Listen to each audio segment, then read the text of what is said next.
महाराज आगे शर्वंग ऋषि जी की एक बड़ी सुंदर कथा है। शर्वंग ऋषि जिन्होंने अपने जीवन में इतना तप किया है, इतना तप किया है महाराज, कि साक्षात ब्रह्मलोक से दिव्य विमान आया है और कहा है मुनि श्रेष्ठ, आपको ये शरीर छोड़ने की कोई जरूरत नहीं है, आप सशरीर ही इस विमान में बैठिए और आपको ब्रह्मलोक में ले जाएंगे, क्योंकि आपका तप बल इतना बढ़ गया है।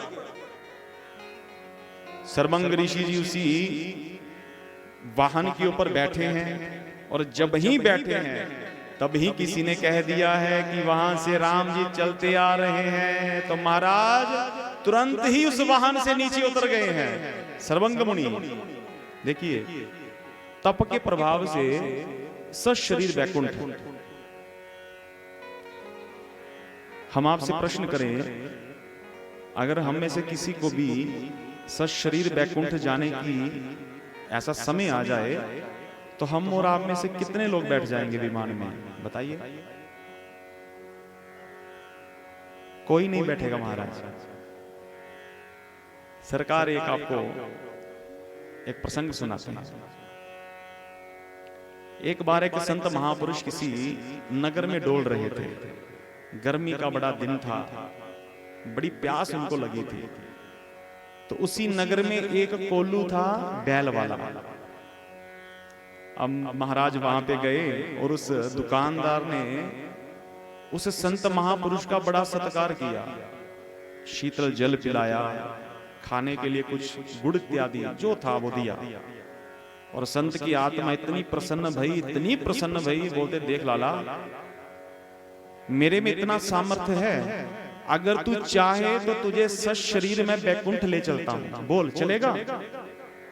अभी बोलता महाराज वैकुंठ जाने की जो आपकी बात है बड़ी सुंदर है, बड़ी मधुर है, और महाराज इस जीव की अंतिम प्राप्ति भी वैकुंठ ही है, लेकिन सरकार बात ऐसी है, मेरा भी ये बच्चा है ना, ये छोटा है, 6-7 वर्ष का है, अब इसे छोड़ करके वैकुंठ में चला जाऊंगा तो इसका भरण पोषण कौन करेगा? बच्चा है।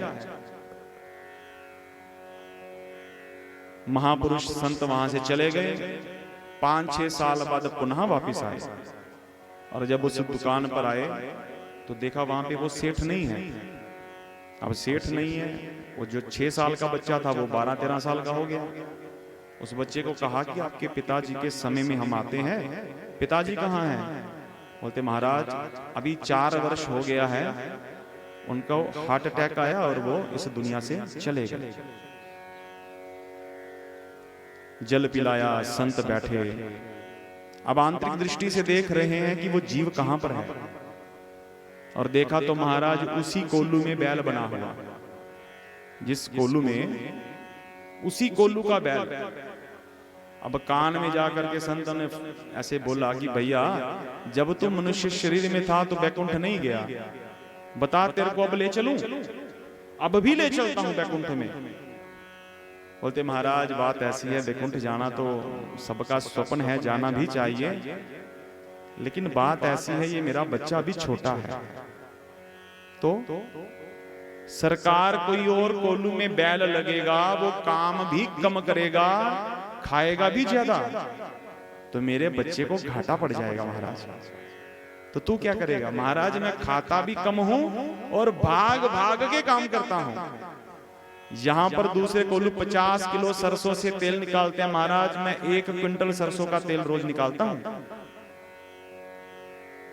संत भगवान वापिस आ गए। 1-2 साल के बाद पुनः कृपा हुई और देखा कि वो बैल वहां पे है ही नहीं। पहले था सफेद रंग का बैल, उसके बाद हो गया किसी और ही रंग का बैल। अब संत आंतरिक दृष्टि से देखने लगे, बोलते भैया ये बैल पहले सफेद रंग का था, अब ये दूसरे रंग का, वो बैल कहां गया? बोलते प्रभु बात ऐसी है, वो बैल बहुत कम खाता था, हमने बड़े बड़े डॉक्टर से इलाज करवाया, लीवर टॉनिक पिलाए, लेकिन उसकी भूख बढ़ी नहीं, काम बहुत करता था। अभी काम ज्यादा करेगा तो खाएगा कम, तो कितनी देर चलेगा? हुआ क्या? वो मर गया। अब संत देख रहे हैं कि वो जीव कहां पर है, तो सरकार वो जीव कुत्ता बना हुआ, और कहां? उसी घर पे जिस घर से ममता। बोले बेटा आप तो चाय वाय तुम्हारे घर पे जाके पिएंगे, चले। आप कुत्ते को पुचकार करके संत भगवान ने पास बुलाया और कहा, देख तू मनुष्य शरीर में था तो वैकुंठ नहीं गया, बैल की योनि में आया तो भी वैकुंठ नहीं गया, अब तू कुत्ते की निष्ठिष्ट योनि में है, तो बता तुझे अभी वैकुंठ ले चलूं? बोलते महाराज एक चक्कर और, बस एक चक्कर और, अभी नहीं। बोले अब तू कुत्ता बन गया तो क्या कर रहा है?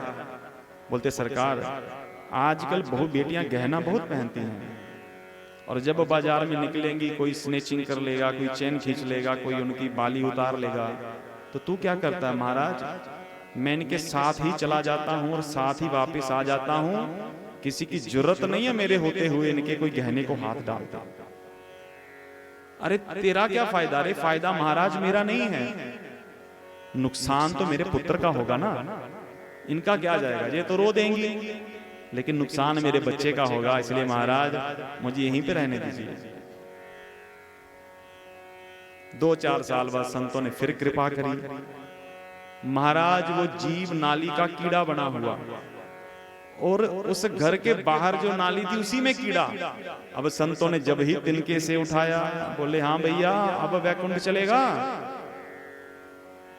बोलते सरकार बात ऐसी है, बेशर्म तो मैं भी बहुत हूं, लेकिन कम मुझे आप भी नहीं दिख रहे हैं। इस पूरी दुनिया में वैकुंठ ले जाने के लिए खाली मैं ही रह गया हूं, आप किसी और को ले जाइए। बोले नाली का कीड़ा बन गया तो अब क्या कर रहा है?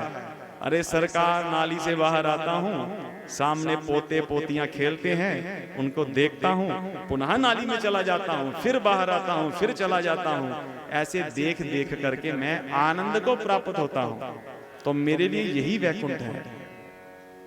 देखिए श्रीमद् भागवत जी की कथा सुनिए, और उस कथा का फल क्या है। महाराज परीक्षित जी को वैकुंठ में जगह मिली, और मानस भी राम जी का हृदय है। हम आप सभी से ये प्रश्न करते हैं, अभी कथा के बाद 6 बजे आरती होगी, आरती के बाद भगवान श्री नारायण का एक दिव्य विमान यहाँ पे आ जाए, और अब सबको बोलेंगे अभी घर पे कोई नहीं जाएगा, सीधे विमान पे बैठो और आप सभी को ले चलेंगे। तो कितने लोग जाएंगे? सरकार आपने कहना भैया जी अगर पहले दिन बता देते तो हम लोग कथा सुनने ही ना आते। जय राम जी की। ये प्रसंग विनोद का है, लेकिन इस प्रसंग के पीछे देखिए, जीव अपने इस संसार के सुखों को छोड़ना नहीं चाहता। ये प्रभु की माया का एक ऐसा जंजाल है, हमें पता भी है कि हमारा कल्याण होने वाला नहीं है, संसार में विचरेंगे। वैकुंठ की कामना हम सब लोग करते हैं, लेकिन जाना कोई नहीं चाहता। लेकिन सरकार जब वो लेने आएगा तो फिर मना भी कोई नहीं करेगा। तो जीवन मुक्त होना सबके लिए जरूरी है, लेकिन हम तो ये कहते हैं अगर साक्षात श्री नारायण का वैकुंठ का विमान आए तो आप लोग भैया जाए ना जाए, हमारी टीम तो पहले जाएगी, क्योंकि हमने जा करके श्री नारायण को श्री मानस का पाठ सुनाना है। श्री राम जय जय राम, श्री राम जय राम। सर्वंग ऋषि जी को पता लग गया है कि राघव सरकार आ रहे हैं। महाराज तुरंत ही विमान से नीचे उतर गए हैं। उतर करके अभी भगवान के पार्षद बोले अरे सरकार चलिए चलिए वैकुंठ चलिए, आप तो विमान से उतर गए हैं। वो बोलते हैं वैकुंठ में जिनके हमने दर्शन करने हैं वो तो खुद ही चलकर आ रहे हैं, इसलिए हम किसी वैकुंठ में नहीं जाएंगे। महाराज राम जी, माँ जानकी और लक्ष्मण जी का जब ही दर्शन किया है तो सर्वंग ऋषि जी ने उनको दंडवत प्रणाम किया है। दंडवत प्रणाम करके महाराज एक हाथ में जल लिया है और जल लेकर के कहा है कि मैंने अपने जीवन में जितने भी पुण्य किए हैं, जितने भी शुभ कर्म किए हैं, जितना भी तप किया है, जितना भी तप किया है, जप किया है, अनुष्ठान किए हैं, हे राघव सरकार मैं उन सभी पुण्यों को आपके चरणों में समर्पित करता हूं। और महाराज बड़ी सी एक चिता तैयार करवाई है और चिता तैयार करवा के सबसे ऊपर बैठ गए शर्वंग मुनि जी। और महाराज लक्ष्मण जी को कहा, जब मैं कहूं तो आप मेरी चिता को आग लगा दीजिए। सरकार लक्ष्मण जी आग लगा रहे हैं, सर्वंग मुनि सामने श्री रघुवीर जी के दर्शन कर रहे हैं। और दर्शन करते करते महाराज सर्वंग ऋषि ने अपने शरीर को छोड़ दिया है और दिव्य ज्योति प्रकट हुई है और सरकार श्री राम जी के हृदय में समाहित हुई है।